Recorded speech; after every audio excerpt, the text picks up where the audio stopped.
ಶಿರಸಿ ಅಂದ್ರೇ ಮಾರಿಕಾಂಬ ಅಂದ್ರೇ ಶಿರಸಿ.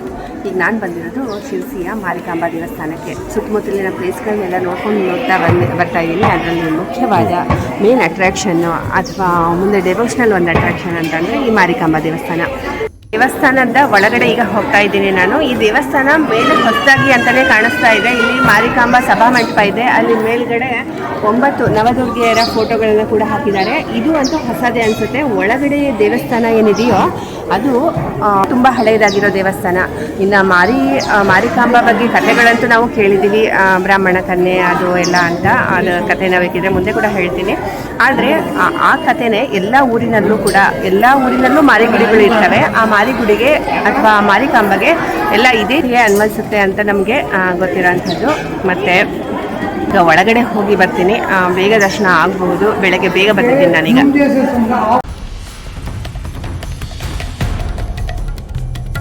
ಯಾವುದೇ ದೇವಸ್ಥಾನಕ್ಕೆ ಬರಲಿ ಮೊದಲು ಕ್ಷೇತ್ರ ಪರಿಪಾಲನೆ ಮಾಡುವಂತಹ ಭೂತರಾಜರ ದರ್ಶನ ಮಾಡಿನೇ ಮುಂದೆ ದೇವರ ದರ್ಶನಕ್ಕೆ ಮಾಡ್ತಾರೆ. ಇಲ್ಲಿ ಹಿಂದೆ ಇರೋದು ಭೂತರಾಜರ ಸನ್ನಿಧಿ. ದೇವಸ್ಥಾನದ ಎಂಟ್ರೆನ್ಸ್ನಲ್ಲಿದೆ ಭೂತರಾಜರ ಸನ್ನಿಧಿ ಇದೆ. ಭೂತರಾಜರ ದರ್ಶನ ಮಾಡಿಕೊಂಡು ಒಳಗಡೆ ಹೋಗೋದು.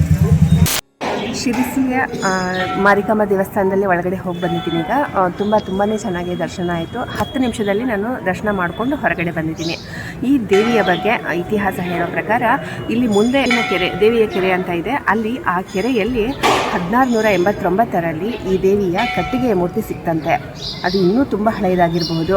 ಆಮೇಲೆ ಅದನ್ನು ಸಿಕ್ಕ ಮೇಲೆ ವಿಜಯನಗರದ ಅರಸರಲ್ಲಿ ಪರ್ಮಿಷನ್ ಕೇಳಿ ಇಲ್ಲಿ ಸೋಂದೆ ಮಹಾರಾಜರ ಅಂತ ಇದ್ದರು. ಅವರು ಇಮ್ಮಡಿ ಸದಾಶಿವರ ಕಾಲದಲ್ಲಿ ಇದನ್ನು ಪ್ರತಿಷ್ಠಾಪನೆ ಮಾಡಿದರು. ಊರಿನ ಜನ ಎಲ್ಲ ಸೇರಿ ಇದನ್ನು ಪ್ರತಿಷ್ಠಾಪನೆ ಮಾಡ್ತಾರೆ. ಆಗ್ಲಿಂದ ಇದು ಶಿರಸಿಯ ಗ್ರಾಮ ದೇವತೆಯಾಗಿ ನೆಲೆಗೊಂಡಿದ್ದಾಳೆ.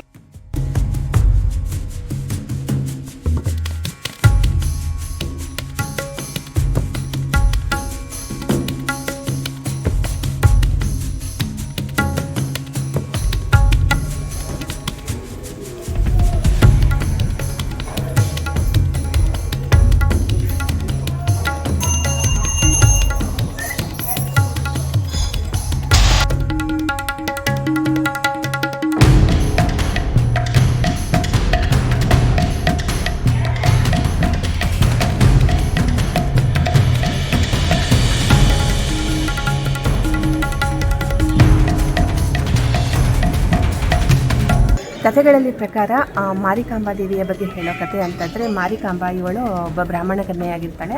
ಅವಳನ್ನು ಸುಳ್ಳು ಹೇಳಿ ಒಬ್ಬ ಕೆಳಜಾತಿಯ ಹುಡುಗ ಮದುವೆ ಮಾಡ್ಕೋತಾನೆ. ಆಮೇಲೆ ಅದು ನಂತರ ಗೊತ್ತಾಗುತ್ತೆ. ಆಗ ಅವಳು ಅವನನ್ನು ಬಲಿ ತಗೋಬೇಕು ಅಂತ ಮುಂದಾಗ್ತಾಳೆ.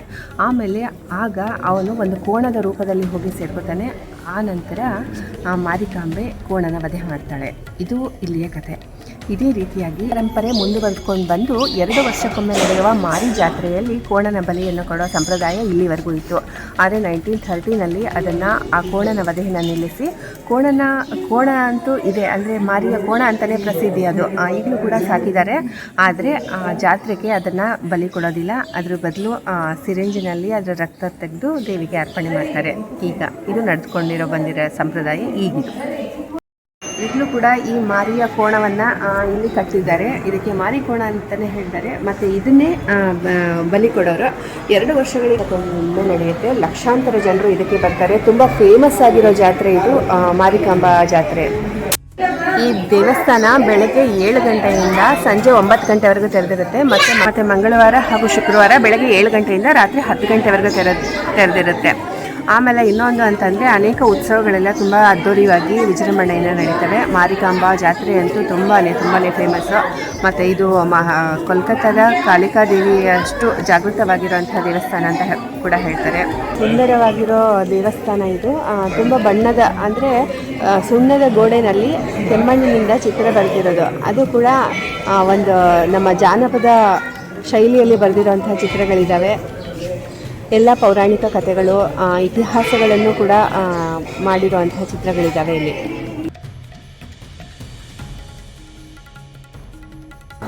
ಮತ್ತು ಇಲ್ಲಿ ಬರೋದು ಹೇಗೆ ಅಂತಂದರೆ ಬಸ್ ಸ್ಟ್ಯಾಂಡಿಂದ ಶಿರ್ಸಿ ಬಸ್ ಸ್ಟ್ಯಾಂಡಿಂದ ಹತ್ತಿರದಲ್ಲಿ ಅಂದರೆ 2 ನಿಮಿಷ ದಾರಿನಲ್ಲಿ ಈ ದೇವಸ್ಥಾನ ಇದೆ. ಅಂದರೆ ಬಸ್ ಸ್ಟ್ಯಾಂಡಿನ ಎದುರುಗಡೆನೆ ಅಂತ ಹೇಳ್ಬೋದು. ಮತ್ತು ಪ್ರಾಂಗಣದಲ್ಲಿ ಈ ದೇವಸ್ಥಾನದ ನಂತರ ಸ್ವಲ್ಪ ಹೊರಗಡೆ ಹೋದರೆ ತ್ರಂಬಕೇಶ್ವರ ದೇವಸ್ಥಾನ, ಗಣಪತಿ ದೇವಸ್ಥಾನ ಮತ್ತು ಮಾರುತಿ ದೇವಸ್ಥಾನಗಳಿದ್ದಾವೆ.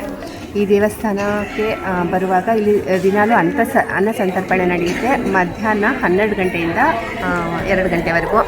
ಜೊತೆಗೆ ಮಾರಿಕಾಂಬಾ ದೇವಸ್ಥಾನದ ವಸತಿ ಇದ್ದಾವೆ ಸ್ಟೇ ಮಾಡೋಕ್ಕೆ.